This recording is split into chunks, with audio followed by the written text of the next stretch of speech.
Halo kakak-kakak dan selamat datang di modul ADV 005 atau yang bisa kita sebut dengan Adventurer Club Curriculum. Dan di kesempatan kali ini, saya, Norman Tambunan, dan kakak-kakak, kita akan sama-sama belajar bagaimana kita membedah kurikulum adventure yang sekarang, lalu bagaimana kita menggunakannya, dan bagaimana penerapannya di dalam klub masing-masing agar dapat diterapkan dengan efektif tentunya bagi klub kakak-kakak. Oke, kita mulai dengan pertama, kita perkenalan dulu ya, karena tak kenal maka tak sayang, maka saya akan perkenalkan diri saya. Nama saya Master Guide Norman Karel Halamuan Tambunan. Saya Direktur Pathfinder dari GMK Jamrut tahun 2020 sampai 2021. Dan di tahun 2022 ini, saya dipercayakan Tuhan untuk memegang bagian komunikasi jemaat. Dan puji Tuhan lagi, Tuhan mempercayakan saya sebagai koordinator Pathfinder di Jakarta Local Conference dan bagian dari tim KP3A. Baik, kita masuk ke dalam kurikulum kita yang pertama. Oke, kakak-kakak mungkin banyak yang bertanya-tanya begitu ya. Apa tujuan sebenarnya dari sebuah klub adventure gitu loh? Karena kalau ngomongin soal adventure club curriculum, tentu tidak lepas dari goals atau tujuan dari klub itu sendiri. Ingat kakak-kakak bahwa program adventure club ini itu dirancang agar dapat orang tua dan anak-anak itu sama-sama menjalin hubungan yang harmonis, hubungan yang baik, dan menjembataninya kepada Tuhan. Hubungan yang harmonis dengan Tuhan Yesus Kristus. Diharapkan dengan adanya program Adventure Club ini, orang tua dan anak-anak bisa punya satu hubungan yang spesial dengan Tuhan Yesus. Dan kurikulum adventure kita pada saat ini bertujuan agar anak-anak di gereja kita punya hidup yang lebih dekat lagi kepada Kristus. Hidup seperti Kristus. Hidup selayaknya bagaimana Kristus hidup. Tentunya dengan cara-cara yang menyenangkan. Dan adik-adik kita dapat menikmatinya. Karena seperti agak sia-sia, bukan agak ya, tapi memang seperti sia-sia, kalau seandainya kita membuat klub adventure ini membebani mereka, jadi membuat anak-anak ini stres, adik-adik kita jadi stres, yang ada hubungannya dengan orang tua juga tidak erat-erat banget, hubungan dengan Kristusnya juga jadi renggang seperti itu. Jadi harus menyenangkan, dan juga adik-adik juga harus dapat menikmatinya. Ingat, menyenangkan, bukan berarti tidak boleh disiplin gitu ya. Tetap disiplin ada, tapi dibuat fun, dibuat menyenangkan. Nah, kurikulum kita untuk adventure kali ini, kurikulum yang memang melibatkan adik-adik itu aktif, agar mau aktif, baik secara fisik, baik secara emosi, baik juga secara psikisnya. Bukan hanya kita kasih mengenai teori seperti itu. Ingat bahwa adik-adik kita akan sangat-sangat bosan ketika mereka duduk dalam gereja, lalu mendengarkan khotbah yang begitu-begitu aja, wah itu mereka bakal bosan banget gitu kan. Mereka lebih senang untuk bergerak aktif, mewarnai, untuk bernyanyi, untuk energizer. Adik-adik kita, ini adalah adik-adik yang aktif, umur-umur yang aktif. Jadi kita sesuaikan bagaimana mereka seharusnya belajar. Nah, harus diingat bahwa di setiap kelas adventure itu harus menyenangkan. Dan pusatnya bukan kita sebagai pembina. Pusatnya adalah mereka sebagai anak-anak. Oke? Ingat, pusatnya bukan kita sebagai pembina, tapi pusatnya adalah mereka. Fokus kita, tujuan kita adalah mereka. Kita bentuk mereka bukan sebagaimana kita mau, tapi sebagaimana Yesus mau. Kita ingin mereka sama menjadi seperti Yesus. Oke? Ingat bahwa adik-adik kita ini melihat kita dan seringkali menjadikan kita itu sebagai role modelnya. Saya pernah kejadian sendiri di gereja saya. Jadi pada saat itu saya kebetulan masih muda begitu ya, tahun 2017 ke bawah. Saya masih muda begitu, saya masih energik gitu kan. Saya membuat klub saya itu agak-agak semi militer begitu, keras dan tegas gitu loh. Dan in the end of the day, adik-adik adventurer saya pada saat itu menganggap bahwa wah, Kak Norman ini tegas, Kak Norman ini keras. Dan akhirnya mereka bertindak juga sedemikian rupa gitu loh. Walaupun ada sebagian yang malah yang jadinya memberontak. Sekali lagi, perlu kita ingatkan bahwa usia-usia mereka adalah usia-usia yang aktif. Tidak bisa terlalu dikekang, juga tidak bisa terlalu dibiarkan begitu saja. Oke? Jangan sampai mereka menyesal mengikuti kelas adventurer hanya karena kita terlalu disiplin pada mereka, kita terlalu membuat kelas ini seperti militer, terlalu keras sekali pada mereka dan membuat mereka trauma yang ada. Jangan. Oke, ingat kita ini role modelnya mereka. Apa yang kita perbuat, mereka akan lihat. Apa yang kita lakukan, mereka akan juga lakukan. Hati-hati. Selalu hati-hati. Jadilah pembina yang menyenangkan, namun juga bukan pembina yang sembarangan, ya. Bukan pembina yang dianggap enteng lah, seperti itu. Nah, saya juga menulis di sini bahwa perlu dicatat bahwa adventure itu bukanlah kindergarten atau taman kanak-kanak gitu ya. Bukanlah sekolah pada umumnya. Karena kalau kita membuat klub ini sebagai sekolah pada umumnya, ya apa bedanya mereka dengan sekolah biasa pada hari biasa? Klub kita berpusat pada Tuhan Yesus. Klub kita berpusat bagaimana menjalin hubungan antara orang tua, anak-anak, dan Yesus Kristus. Menjembatani 3 bagian ini. Oke? Mereka harus bisa merasa punya energi lebih, punya kesenangan tersendiri ketika mereka dibilang bahwa ayo ikut klub adventurer. Dan lagi-lagi kesaksian dari saya. Waktu saya belakangan ini, waktu saya sedang bekerja, dan kebetulan sahabat sebelumnya klubnya libur begitu ya, klubnya libur gitu karena satu dan lain hal, terpaksa libur, hari Kamis atau hari Jumatnya begitu, saya ditelepon oleh adik adventure kita, karena anak-anak zaman sekarang sudah punya handphone kan, mereka belajar online begitu. Saya ditelepon oleh adik adventure saya, lalu dia tanya, "Kak, kapan kita mau kelas adventure? Aku udah bosan sekolah." Saya, wah, aktif juga gitu. Dia lihat bahwa klub ini adalah klub yang menyenangkan. Bukan seperti sekolah pada umumnya, tapi klub yang menyenangkan. Klub yang bisa membawa dia lebih dekat kepada Yesus dengan cara yang menyenangkan, dengan cara yang seumur-umur dengan mereka gitu, seumuran dengan mereka. Sehingga mereka akan rela menunggu, mereka tidak sabar menunggu kapan ya hari Sabat, kapan ya bisa bertemu dengan kakak-kakak pembina lagi, kapan dia bisa belajar mengenai Yesus lagi dengan cara yang menyenangkan, dengan pagar-pagar dan segala macamnya. Ini yang perlu diingat. Adventure Club bukanlah kindergarten, bukanlah taman kanak-kanak, bukanlah sekolah pada umumnya. Ini klub yang berbeda.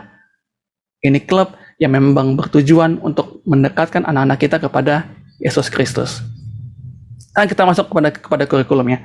Kalau kakak-kakak punya buku adventurer gitu ya, atau mungkin teman-teman CMG kita punya buku adventure di rumahnya dari adiknya gitu, coba kalau boleh kita sama-sama buka. Saya kebetulan punya buku Tangga Menolong, jadi kita sama-sama buka bukunya. Bukunya ini sendiri terdiri dari beberapa bagian ya, cukup banyak bagian sebenarnya, dan ada yang pertama dibuka dengan basic atau dasar, lalu ada segmen untuk Allahku atau Tuhanku, lalu ada segmen untuk diriku, lalu ada segmen untuk keluargaku, dan ada segmen duniaku. Sekarang kita akan bedah satu persatu. Perlu diingat kakak-kakak pembina bahwa setiap buku ya, setiap kelas itu sudah disusun sedemikian rupa dari General Conference bahwa buku-buku ini itu didesain sesuai dengan umur mereka. Ingat, didesain sesuai dengan umur mereka. Jadi Little Lamb itu ada di umur 4 tahunan, lalu Burung Cekatan itu ada di umur 5 tahun, Lebah Rajin di 6 tahun, Sinar Matahari ada di 7 tahun, lalu di Pembangun adalah umur 8 tahun, dan di Tangga Menolong umur 9 tahun. Didesain sesuai dengan umur mereka. Ya. Mungkin kakak-kakak berpikir, tapi kan di umurnya 6 tahun masih bisa lah untuk masuk ke Sunbeam gitu, atau ke Sinar Matahari, atau mungkin dia kayaknya belum cocok nih masuk ke Lebah Rajin, biarlah dia walaupun umur 6 tahun, biarlah dia di Burung Cekatan gitu. Akan sangat berbeda hasilnya. Karena sekali lagi, kurikulum kita didesain sesuai dengan umur mereka. Oke? Di umur-umur tertentu mereka punya cara berpikir tertentu. Di umur-umur tertentu mereka punya cara bergerak, cara bergaya yang berbeda juga. Dan buku kita dasari akan itu. Oke, kita mulai dari pertama, dari dasar. Kita bedah ya, dari dasar. Nah, dasar atau basic ini adalah fondasi untuk memperkenalkan adik-adik kita adventurer, gimana sih gambaran kedepannya kelas kita. Oke, let's say bukunya Little Lamb. Itu pasti akan dibuka dengan tebak-tebakan. Karena adik-adik kita di Little Lamb itu belum aktif untuk bisa menggambar dengan rapi gitu ya, atau mewarnai dengan rapi. Tapi mereka akan lebih sering untuk mendengarkan cerita. Mereka lebih senang untuk mendengarkan cerita. Sambil mereka juga mungkin ya sedikit-sedikit ngomong ya, sedikit-sedikit menyaut-menyaut ya. Ya karena memang itulah usia mereka, umur 4 tahun.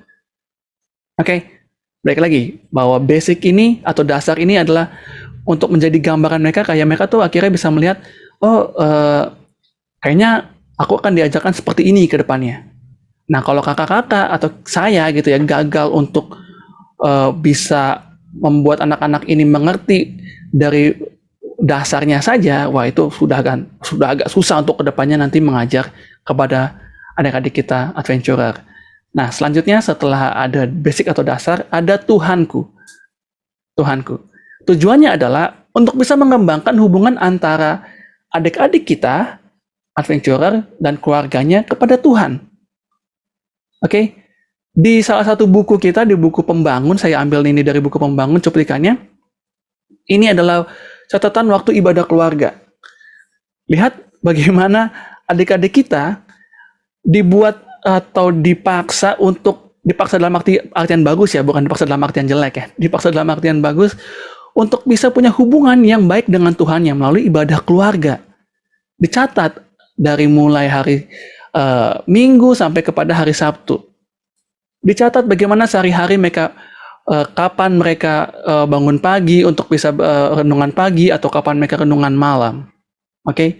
Tujuannya ya tidak lain untuk membangun hubungan antara keluarga mereka dan Tuhan.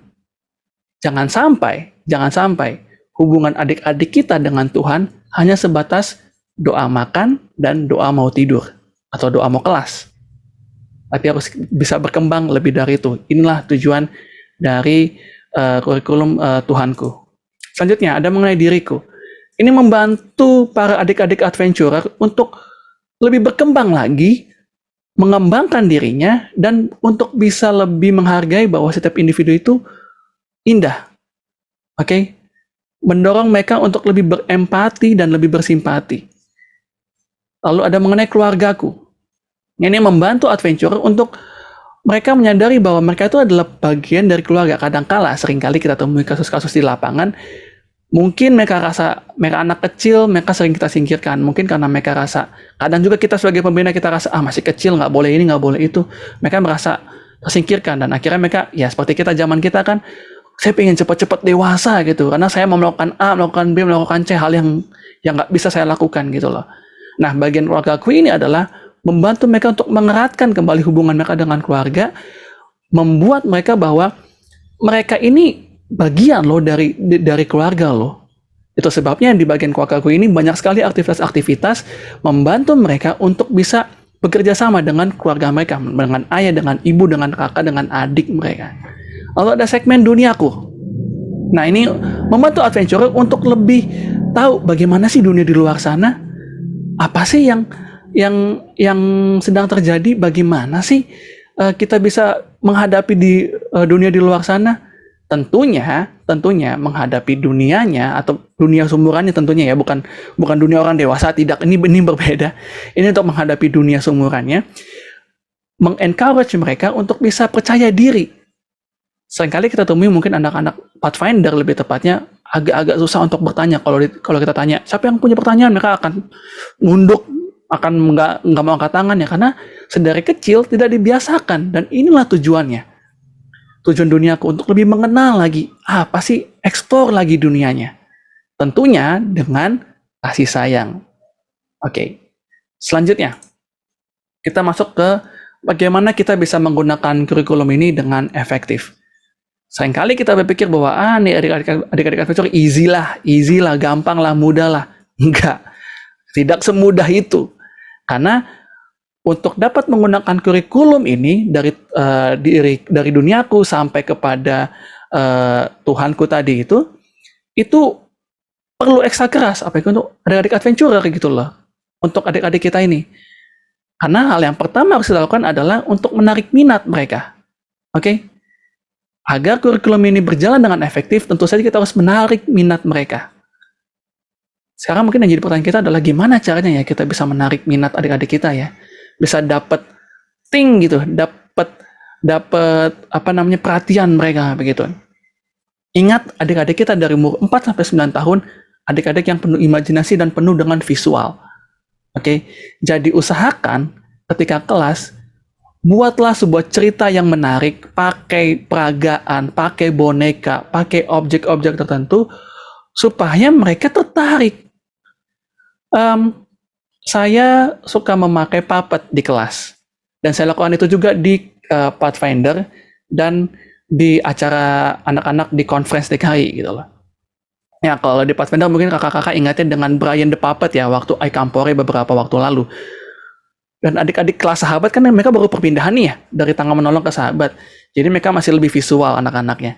Mereka sangat senang, sangat tertarik, bahkan sampai titip salam buat Brian, titip salam buat Brian. Mereka perlu visual, mereka perlu objek, mereka juga perlu cerita yang menarik, yang dibawakan dengan menarik. Oke, kalau sudah dapat minat anak-anak itu, sudah dapat perhatian mereka, kita masuk ke yang selanjutnya. Kita sajikan informasi-informasinya dari buku ini, dari buku kita sajikan dengan metode-metode yang lebih menarik lagi. Contohnya dengan film. Ingat, adik-adik kita, adik-adik yang visualnya tinggi dan punya imajinasi yang tinggi. Kita kasih mereka menonton film, kita kasih mereka menggambar. Itu sebabnya di buku kita banyak sekali ya untuk menggambar Batranu, menggambar bermacam hal segalanya gitu ya. Lalu kalau sudah umur-umur di pembangun dan tangga menolong, ini pemikiran mereka ini mulai kritis. Bahkan dari sinar matahari sebenarnya. Ini mulai kritis. Kenapa A, kenapa B, kenapa C, kenapa D? Kita sediakan ruang diskusi kepada mereka. Kalau mereka bertanya, kita jawab. Tentu dengan cara yang menyenangkan. Karena kalau kita jawab cuman, ya karena begitu, ya karena begini, ya mereka tidak akan tertarik. Minat mereka harus kita bangun. Itu sebabnya kita ciptakan ruang diskusi yang menarik untuk mereka. Kita ciptakan ruang diskusi yang menyenangkan untuk mereka.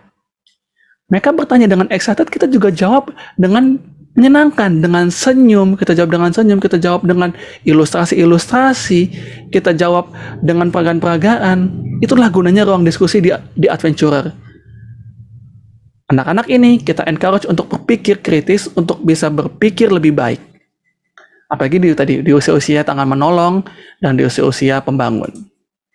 Selanjutnya, setelah mereka belajar, setelah mereka sudah tahu ABCDFG, maka kita latih mereka.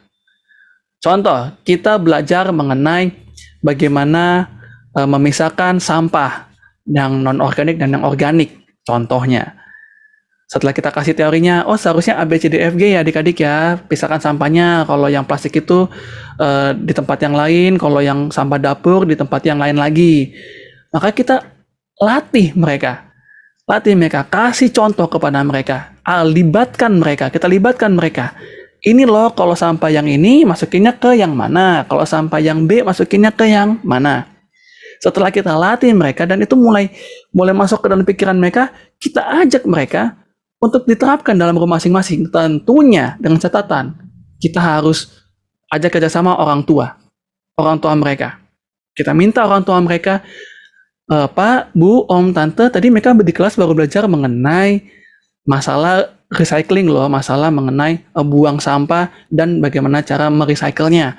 Nah, kita minta tolong di rumah ya, untuk bisa, kalau bisa diabadikan, atau kalau bisa di foto gitu loh, bagaimana mereka sehari-hari di rumah membuang sampah, memisahkan sampah contohnya, atau mungkin dari kardus-kardus mereka buat mainan-mainan, di foto. Ingat, anak-anak kita ini orang-orang yang imajinatif, orang-orang yang suka suka explore. Berikan kesempatan kepada orang tua untuk bisa mereka explore di rumah bersama dengan orang tua. Anak-anak kita juga senang sekali kalau misalnya mereka sedang memisahkan sampah gitu ya, lalu di foto gitu loh. Mereka akan excited ketika datang ke kelas, mereka akan bilang, Kak, aku baru aja, kemarin aku ini loh, pisahin sampah ini loh. Mereka akan excited. Oke? Inilah salah satu cara setelah kita latih, lalu kita ajak mereka di rumah supaya ilmunya nggak hilang gitu loh. Ilmunya malah tidak terbengkalai, tapi bisa digunakan dalam kehidupan mereka sehari-hari. Nah, setelah mereka terapkan dalam kehidupan mereka, tugas kita pembina adalah kita evaluasi. Kita evaluasi. Mereka yang sudah mereka lakukan tepat nggak ya? Atau mungkin ada yang kurang, atau mungkin malah nggak masuk ke tujuan sebenarnya dari pelajaran ini. Kita evaluasi, para pembina evaluasi sama-sama. Dan kalau memang ada yang kurang, bisa banget dan boleh banget untuk bisa diselesaikan bersama-sama dengan para adik-adik kita, adik-adik adventurer.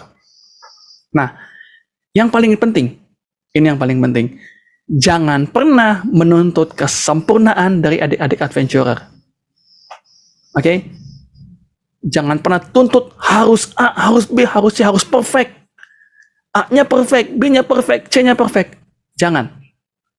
Adik-adik kita, kalau kita tuntut mereka harus perfect A, perfect B, perfect C, yang ada jadi beban untuk mereka. Mereka merasa bahwa mereka tidak punya kebebasan. Mereka akan merasa bahwa mereka tuh rendah diri. Aku bodoh ya, aku nggak bisa di A nih. Aku bodoh ya, aku nggak bisa di B nih. Kata kakak pembina, aku nggak perfect. Aku berarti nggak bisa berarti ini. Jangan pernah tuntut kesempurnaan dari mereka. Tapi lihat bagaimana proses mereka berkembang. Tapi lihat bagaimana mereka bisa sampai sejauh ini dengan tuntunan orang tua dan kita sebagai pembina. Bagaimana mereka bisa berkembang dan kita berikan apresiasi kepada mereka. Instead of kita marahin mereka, kan mereka nggak sempurna, apresiasi mereka karena mereka sudah bisa berkembang. Walaupun perkembangannya menurut kita itu agak mandek atau mungkin tidak ngebut seperti teman-temannya begitu ya. Kita apresiasi perkembangan mereka. Karena yang dibutuhkan di kelas ini bukanlah kesempurnaan, tapi bagaimana adik-adik kita bisa berkembang, mengembangkan hubungannya dengan orang tua, dengan Tuhannya. Selanjutnya, kita masuk ke dalam study case. Nah, mungkin kakak-kakak ada yang pernah merasa bahwa ini umurnya masih 2-3 tahun nih, tapi mereka dititipkan ke Little Lamb gitu loh. Padahal ya usianya belum mencukupi. Ini gimana Kak ya? Gimana cara mengatasinya ya Kak? Sepengalaman saya sebagai pembina di gereja saya membiarkan mereka untuk ikut kelas Little Lamb. Kenapa? Kadangkala orang tuanya yang excited gitu kan, ngelihat bagaimana mereka aktif di kelas gitu. Terus melihat bagaimana mereka mau ikutan karena teman-temannya mungkin ikut kelas tapi mereka masih belum cukup umur, jangan ditahan. It is okay untuk mereka ikut kelasnya, dengan catatan jangan dulu diluluskan sebelum usianya. Oke, biarkan mereka bermain bersama teman-temannya, biarkan mereka ikut-ikutan bersama teman-temannya. Lalu setelah mereka cukup umurnya, kita naikkan kelas mereka. Oke, apakah itu membuat mereka minder? Enggak. Kenapa? Karena mereka akan merasa bahwa ini sudah waktunya memang saya naik kelas berikutnya ya. Mungkin mereka akan ada pertanyaan, Kak, kenapa ya aku belum naik kelas ya? Kak, kenapa begini ya? Kak, kenapa begitu ya? Atau mungkin orang tuanya malah yang bertanya. Bisa kita jelaskan bahwa memang umurnya bukan umur yang belum mencukupi. Oke? Memang umurnya bukan umur yang belum mencukupi. Karena saya pernah lakukan ini di jemaat saya. Saya jelaskan kepada orang tuanya bahwa umurnya belum mencukupi nih, Om, Tante. Tapi mereka tetap bisa bermain di sini. Sampai nanti ketika sudah umur yang mencukupi, baru kita naikkan kelas mereka pelan-pelan. Sesuai dengan perkembangan dari usia mereka. Ingat, Adventurer Club ini berdasarkan usia. Bukan berdasarkan pencapaian mereka. Oke, selanjutnya. Kak, bagaimana ya kalau misalnya ada kurikulum yang nggak cocok dengan kondisi di Indonesia gitu. Yang paling sering saya temui adalah beberapa kurikulum itu mungkin menuntut yang kayak winter camp gitu loh, atau mungkin ada yang memang agak kurang cocok. Beberapa kurikulum ini bisa kita gantikan dengan kearifan lokal atau kita sesuaikan dengan jemaat kita. Oke?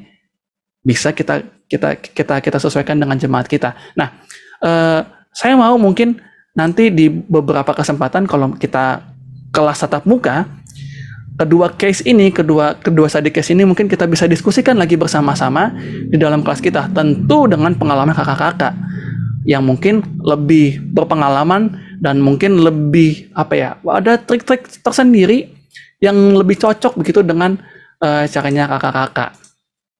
Oke, selanjutnya bagaimana kalau nih gini Kak, kalau ada adventurer yang berkebutuhan khusus gitu loh, atau mungkin dia difabel, atau mungkin dia bagaimana itu, pokoknya berkebutuhan khusus gitu Kak. Nah, di buku penuntun kita, di buku penuntun adventurer kita, selalu ditegaskan bahwa ikut sertakan mereka, sesuaikan dengan kemampuan mereka. Kita encourage mereka bahwa apa yang tertimpa pada mereka itu bukanlah sesuatu hal yang harus membuat mereka malu. Oke? Encourage mereka untuk mengikuti kelas layaknya orang normal pada umumnya. Kita jelaskan kepada mereka bahwa apa yang mereka alami bukanlah sesuatu hal yang membuat mereka harus jadi minder. Dan tentunya juga kita sebagai pembina harus memfasilitasi mereka supaya mereka bisa dapat akses yang layak, yang sama dengan teman-teman adventurer lainnya. Oke, let's say kita mau ke Kebun Raya Bogor. Lalu mungkin ada adik-adik adventurer yang kakinya mengalami kelumpuhan seperti itu. Nah, kita sesuaikan kebutuhannya, entah mungkin adik-adik yang lain bisa naik mobil, atau mungkin jika memang ingin naik kendaraan umum sekalian, yang akan mengajarkan bagaimana adik-adik adventurer untuk naik kendaraan umum. Kebetulan juga kalau di Transjakarta gitu kan, itu sudah ada kursi khusus gitu loh. Ya, pastikan fasilitasnya bisa mencakup untuk adik-adik kita yang difabel ini. Kenapa? Sekali lagi, supaya mereka jangan terasa tersingkirkan. Supaya mereka jangan terasa mereka karena aku difabel jadinya kurang deh, karena aku ini, jangan. Oke, kita pembina bersikap lebih fleksibel akan hal ini. Perhatikan perhatian yang perlu perhatian khusus begitu. Oke. Next, selanjutnya, kalau ada yang tanya gitu ya, Kak, ada nggak tips dan trik agar kita bisa menerapkan kurikulum ini agar berjalan dengan sukses? Saya rangkum di sini ada beberapa tips untuk supaya kurikulum yang kita bawakan ini di kelas bisa berlangsung dengan sukses. Yang pertama adalah creative is a must. Ya, kewajiban, keharusan. Harus berpikir kreatif. Jadi pembina adventure itu berpikirnya 2 kali lipat daripada pembina Pathfinder. Kenapa? Karena kita setiap hari mengeluarkan hal-hal baru. Setiap tahunnya harus mencari hal-hal yang baru. Nah, menjadi kreatif itu bukan hanya, maksudnya bukan hanya yang berkutat yang pokoknya tiap bulan baru, enggak. Oke. Bisa dengan mungkin mencari metode-metode yang baru, atau mungkin kakak-kakak punya website tertentu menjadi referensi kakak-kakak untuk mungkin permainan-permainan yang rohani begitu loh. Oke, jadi cari cara, cari jalan dari internet juga bisa untuk bisa menjadi kreatif dalam sebuah klub. Lalu yang kedua adalah kita pelajari kurikulum kelas yang akan kita ajarkan. Ya karena kalau kita nggak pelajari juga ya, kalau kita nggak mau ngasih ya buat apa juga gitu kan ya, ujung-ujungnya gagal juga begitu kan. Oke? Harus dipelajari supaya kita tahu juga ini arahnya mau kemana ya, kelas ini arahnya mau jadi apa ya. Kita beruntung karena kurikulum kita yang versi General Conference itu sudah ada guidance-nya di awal-awal. Jadi akan lebih memudahkan kita para pembina untuk bisa ya mengajar dengan lebih baik lah seperti itu. Lalu yang ketiga adalah pelajari kebutuhan dari anak-anak kita. Ya, kita pelajari kebutuhan mereka. Apa yang sedang mereka butuhkan. Kalau mereka punya kebutuhan khusus, bagaimana kita memenuhinya? Harus tahu anak-anak ini. Bagaimana cara anak-anak ini agar bisa mencapai tujuan, ya kita pelajari apa yang mereka butuhkan. Entah itu dari sisi psikologinya, entah itu dari sisi motoriknya, entah itu dari sisi manapun itu, ya kita harus mengenal anak-anak ini. Oke. Lihat apa yang kita butuhkan, lihat apa yang mereka butuhkan, kita provide kebutuhan mereka. Selanjutnya, ini yang paling jarang mungkin diterapkan di masing-masing klub. Tapi kalau sudah ada klub yang menerapkannya, saya sangat bersyukur dan terima kasih sudah menerapkan hal ini. membuat rencana mengajar. Oke, membuat rencana mengajar. Mungkin beberapa kakak-kakak ada yang apalagi kalau yang background-nya guru begitu ya, mungkin akan ada yang membuat RPP-nya begitu dibuat sedetail mungkin gitu. Tapi kalau untuk kakak-kakak yang tidak punya background sebagai guru, bisa dengan dibuat di Excel, lalu mulai di planning. Sahabat pertama, Anda mungkin ketemu setiap sahabat gitu ya. Sahabat pertama atau minggu pertama mau belajar mengenai apa, lalu fokusnya di mana, lalu lihat indikasi keberhasilannya apa. Contoh, sahabat pertama saya mau belajar, mau kasih dia belajar mengenai storytelling mengenai Musa. Oke, lalu bagaimana cara mengajarnya? Kita akan pakai PowerPoint contohnya, atau kita akan pakai banyak-banyak peragaan. Lalu apa indikasinya? Indikasinya adalah bahwa mereka mengerti bahwa Musa itu adalah pemimpin bangsa Israel. Contohnya seperti itu. Dibuat saja sesederhana mungkin di Excel. Yang penting dalam 1 tahun kita jadi punya guidance, jadi punya gambaran. Oh, habis ini buat apa? Habis ini buat apa? Habis ini buat apa? Dan akhirnya tidak mengulang. Dulu sering kali saya temui pembina-pembina ketika masuk kelas, oke, kita akan belajar ini. Lalu adik-adik adventure-nya, Kak, kan itu sudah pernah. Nah, loh kan, bermasalah kan jadinya kan. Nah, yang sekarang coba dibuat di Excel, atau mungkin kakak-kakak bisa buat di secari kertas gitu ya, digaris-garisin, atau mungkin di papan tulis mini gitu ya, digaris-garisin. Mau buat apa dalam 1 tahun, apa aja indikasinya, bagaimana cara mengajarnya, dan apa yang ingin dibuat gitu, agar ketahuan dan jelas tujuannya mau buat apa, dan tujuannya apa, indikasi kesuksesannya itu apa gitu ya. Dan yang terakhir yang tadi termasuk ya, untuk membuat rencana atau jadwal kurikulum. Dan pastikan juga ketika kita sedang membuat rencana itu, rencana mengajar dalam jadwal kurikulum, pastikan juga kita tahu di mana mereka akan belajar. Apakah mereka belajar di sekolah, belajar di rumah, lalu siapa nanti yang akan mengajar. Nah, bertepatan dengan di mana dan siapa yang akan mengajar, ketika kita sedang merencanakan kalender kerja tahunan kita identifikasi mana yang perlu kebutuhan khusus. Dalam artian di sini, mana yang harus mereka keluar. Ya, keluar dalam artian mungkin ke kebun raya Bogor contohnya untuk belajar mengenai flora fauna contohnya begitu, atau mungkin ke tempat-tempat, ke akuarium gitu loh, untuk belajar mengenai hewan-hewan. Mana yang punya kebutuhan khusus, yang punya kebutuhan yang mungkin agak ribet begitu. Oke.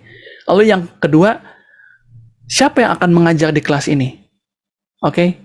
Dan bagaimana cara dia akan mengajar? Apakah orang tua sesekali akan ikut mengajar, atau yang mengajar nanti pembina, atau mungkin kita akan untuk award kita akan gunakan undangan-undangan khusus, karena di buku guidance kita, di buku adventure kita itu sudah di list award apa saja atau chips apa saja yang akan mereka dapatkan.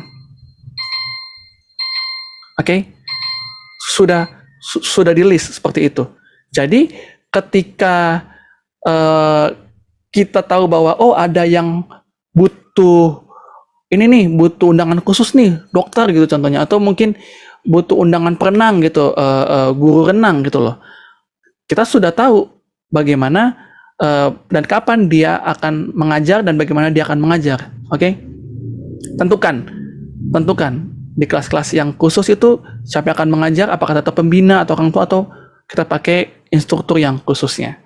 Lalu setelah sudah kita siapkan kapan pembina mengajar, kapan ada bagian orang tua, kapan ada undangan-undangan khususnya, kapan dan di mana bahan itu akan diajarkan. Ini juga penting, mengingat bahwa kalau kita nggak tahu kapan dan di mana bahan itu akan diajarkan, kita akan pusing sendiri nantinya. Ya, rencanakan kapan itu akan diajar, di mana anak-anak ini akan belajar mengenai bahan-bahan tersebut. Harus direncanakan. Lalu, setelah kita sudah tahu kapan dan di mana akan dipelajari, lalu kita kerucut lagi apa informasi yang perlu mereka dapatkan ketika mereka belajar hal tersebut. Contoh tadi mengenai flora dan fauna. Ya, mungkin kita perlu undangan khusus, mungkin kita perlu undangan orang yang expert mengenai hal ini. Kita bawa ke kebun raya Bogor gitu loh. Nah, setelah kita bawa ke sana dengan undangan khususnya, kira-kira tujuannya apa ya? Bagaimana ya supaya informasi yang didapatkan itu pas dengan apa yang ingin disampaikan melalui buku-buku kita ini gitu loh. Oke?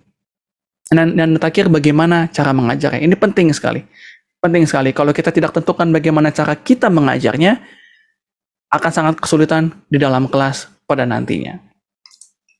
Oke, mungkin kakak bertanya-tanya, di mana ya kita bisa dapatkan bahan-bahan yang khususnya? Kita bisa dapatkan bahan-bahan kurikulum tadi melalui tentu saja yang kalau saya dapatkan bahannya itu dari Director Manual punya South Pacific Division, atau di buku-buku kakak-kakak buku panduan pembina itu juga sudah tersedia bahan-bahan tersebut, ya, bahan-bahan kurikulum tersebut. Jadi mohon diperhatikan dengan baik supaya ketika kita mengajar adventurer itu menjadi hal yang menyenangkan. Sekali lagi, saya berdoa kepada kita dan kepada saya sendiri dan kepada kakak-kakak juga yang mengikuti kelas ini, ketika mengajar kelas adventurer, kita serahkan sama Tuhan agar dapat mengajar dengan menyenangkan, agar dapat mengajar dengan baik, supaya hubungan antara orang tua, anak, dan Tuhan ini bisa berjalan dengan baik, bisa terbridging dengan baik, bisa terjembatani dengan baik. Kita sebagai pembina, fungsinya adalah untuk membuat jembatan itu semakin kokoh. Untuk membuat jembatan itu semakin kokoh. Jangan sampai anak-anak ini merasa bahwa adventure ini menyebalkan, sama seperti sekolah, adventure ini menyebalkan, udah hampir-hampir sama seperti militer. Biarkan adik-adik kita ini merasa senang ketika mereka ikut klub adventurer, sehingga suatu saat ketika kita mungkin sedang penutupan kelas gitu, lalu libur kelas, mungkin kakak-kakak sesekali akan mendapatkan telepon, "Kak, kapan ya mau kelas lagi ya?" Dan itu jadi kesenangan bagi kita dan juga jadi kesenangan bagi Tuhan kita Yesus Kristus. Demikian presentasi saya pada saat ini. Jika kakak-kakak punya pertanyaan, boleh tanyakan di chat box, atau nanti kita akan diskusikan lagi bersama-sama dalam kelas, dan semoga kita bisa berdiskusi lebih banyak lagi dalam kelas agar banyak insight yang kita dapatkan supaya bisa kita terapkan dalam klub kita masing-masing. Demikian presentasi saya. Tuhan memberkati.